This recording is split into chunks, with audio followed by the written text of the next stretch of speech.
করো না গো, আমি তোমারই আছি।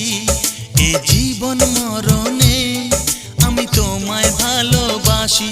আমি তোমার ছায়া হয়ে রব তোমার পাশাপাশি।